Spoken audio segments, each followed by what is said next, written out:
नमस्कार, मैं आपके साथ अब्दुल करीम और आप देख रहे हैं प्राइम टीवी। खबरों की शुरुआत करते हैं। प्रयागराज में पिछले कुछ दिनों में हत्या की वारदातें बढ़ी हैं। ताजा घटना थरवी थाना इलाके की है। यहां पर सीआरपीएफ के जवान ने पत्नी और 2 बच्चों को गोली मारकर उनकी हत्या कर दी। हत्या करने के बाद सीआरपीएफ जवान ने फांसी लगाकर आत्महत्या कर ली। हत्या की जानकारी मिलते ही सीआरपीएफ के जवानों में हड़कंप मच गया। सीआरपीएफ के कई बड़े अधिकारी पुलिस की टीम के साथ घटनास्थल पर पहुंच गए। पुलिस जांच कर रही है। पुलिस के मुताबिक हत्या की वजह पारिवारिक कलह हो सकती है। आगे बढ़ते हैं। लॉकडाउन में गांव लौटने वाले मजदूरों को रोजगार देने के लिए सरकार मनरेगा वाली योजना पर काफी जोर दे रही है। बस्ती के अमरोली में मनरेगा के जरिए कई लोगों को रोजगार मिला है। मजदूरों की आर्थिक स्थिति में सुधार करने के लिए काम को शुरू किया गया है। काम शुरू होने से ग्रामीण काफी खुश दिखाई दिए।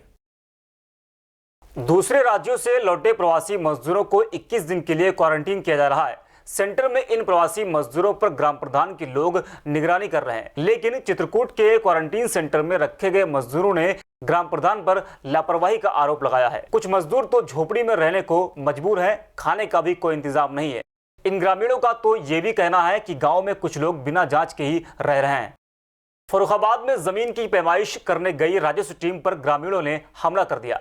हमले की जानकारी पुलिस को दी गई। पुलिस ने आरोपियों के खिलाफ केस दर्ज कर लिया है, लेकिन केस दर्ज होने के बाद भी इस मामले में किसी की गिरफ्तारी नहीं हुई, जिसके बाद लेखपाल संघ की आपात बैठक हुई। बैठक में लेखपालों ने समस्याओं को बताते हुए आक्रोश व्यक्त किया। बहराइच एसडीएम ने पत्र लिखकर सीओ से आरोपियों को जल्द गिरफ्तार करने को कहा है।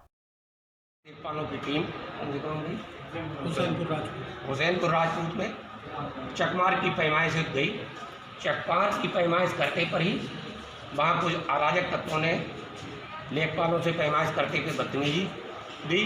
बदतमीजी देने के बाद लेखपालों ने अपने सक्षम अधिकारियों को बताया और पुलिस से एफआईआर दर्ज कराने के लिए कहा। उपजिला अधिकारी महोदय के बीच में इंटरफेयर करने पर एफआईआर अंकित कराई गई। अंकित हुए आज एफआईआर को लगभग चौथा दिन है, लेकिन आज तक मुलजिमानों की गिरफ्तारी नहीं हुई। गोंडा में कई मजदूरों को दूसरे राज्य से लौटने के बाद उन्हें क्वारंटाइन सेंटर में रखा गया है। हरियाणा से 13 साल का लड़का वजीरगंज इलाके में पहुंचा था। कहा जा रहा है कि कुछ और लोगों के साथ बच्चे को पुलिस ने क्वारंटाइन सेंटर के लिए भेज दिया। स्कूल में लगभग 30 लोगों को क्वारंटाइन किया गया था। यह स्कूल के अंदर बच्चा फर्श पर जाकर सो गया। सोते समय बच्चे को एक जहरीले सांप ने काट लिया। परिजन बच्चे को इलाज के लिए अस्पताल ले गए, लेकिन अस्पताल पहुंचते ही बच्चे की मौत हो गई। बच्चे को सर्प ने काट लिया और उसको जिला अस्पताल ले आया गया, जहां उसकी मृत्यु हो गई है। इसकी रिपोर्ट प्राप्त की जा रही है और इस रिपोर्ट के आधार पर जो आपदा में अनुमन्य है वो उसको देय राशि उसको दी जाएगी। गोरखपुर में कोरोना का संक्रमण तेजी से बढ़ रहा है। बीते दिन 2 लोग कोरोना के पॉजिटिव निकले। दोनों ही मुंबई से लौटे थे। इसी के साथ ही 3 और मरीजों की कोरोना रिपोर्ट पॉजिटिव आई है। इसके अलावा जिले में कोरोना से एक बुजुर्ग की मौत भी हो चुकी है। दोनों मरीजों को मेडिकल कॉलेज के आइसोलेशन वार्ड में भर्ती करा दिया गया है। कुल मरीजों की संख्या 13 हो गई है। इसके अलावा भी सीएमओ ने एक और जानकारी दी है कि राजही कैंप और झरना इलाके को सैनिटाइज किया गया है। प्रतापगढ़ में कई प्रवासी मजदूर सड़कों पर पैदल चलने को मजबूर है। इन मजदूरों की मजबूरी को देखते हुए ऐसे कई सामाजिक संस्थान हैं जो इन लोगों की मदद कर रहे हैं। पैदल आ रहे मजदूरों के लिए खाने की व्यवस्था इन संस्थान के लोगों ने खुद की। कई दिनों से पैदल चल रहे ये मजदूर काफी परेशान हैं और अपने गांव जाकर कुछ रोजगार करना चाहते हैं।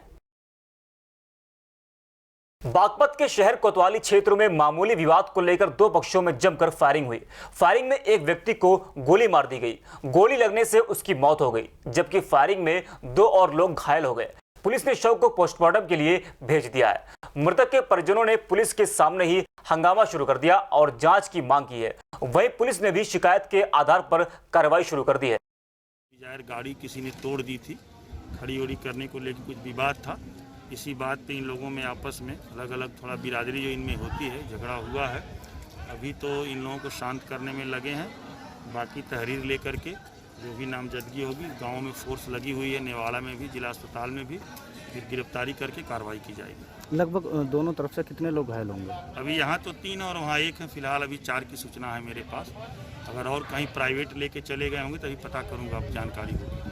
मजदूरों के लिए स्पेशल ट्रेन चलाई गई है, लेकिन संभल में अभी भी कई मजदूर सड़कों पर दिखाई दे रहे हैं। सड़कों पर पैदल चलने वाले इन मजदूरों की संख्या लगभग 50 की है। इन मजदूरों के साथ कुछ महिलाएं भी हैं जो अपने बच्चों के साथ दिखी। मासूम बच्चे भूख और प्यास से परेशान दिखे। मजदूरों का आरोप है कि उनके भट्टा मालिकों ने उन्हें न ही तो पैसा दिया और खाने की कोई व्यवस्था नहीं की। कोविड-19 के खिलाफ की गई तैयारियों का जायजा लेने के लिए एसपी सुल्तानपुर जंक्शन पहुंचे।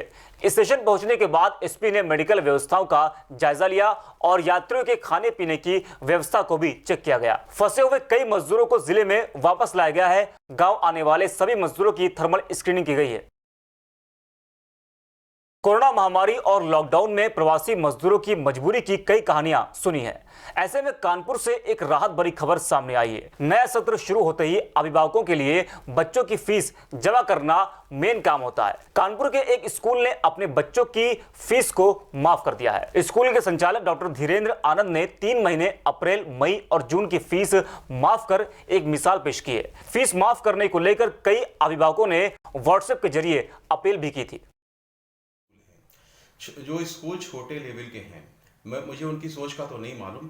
मुझे लगता है अगर वो 1 वर्ष की भी फीस माफ़ कर देंगे उनकी सेहत फर्क नहीं पड़ना है। अभी जैसे हमारे स्कूल का 24,000 रुपये का बिजली का बिल आया है, लेकिन हमने ये नहीं सोचा कि बिजली बिल देना तो है ही, लेकिन यहाँ पे हमसे ज़्यादा हम ये नहीं देख रहे। हमसे जो हम देख रहे हैं बच्चे उनके घरों में खाने को नहीं है, दवाई के लिए पैसा नहीं, ऐसी स्थिति में उनके बच्चे तो काफ़ी पिछड़ जाएंगे।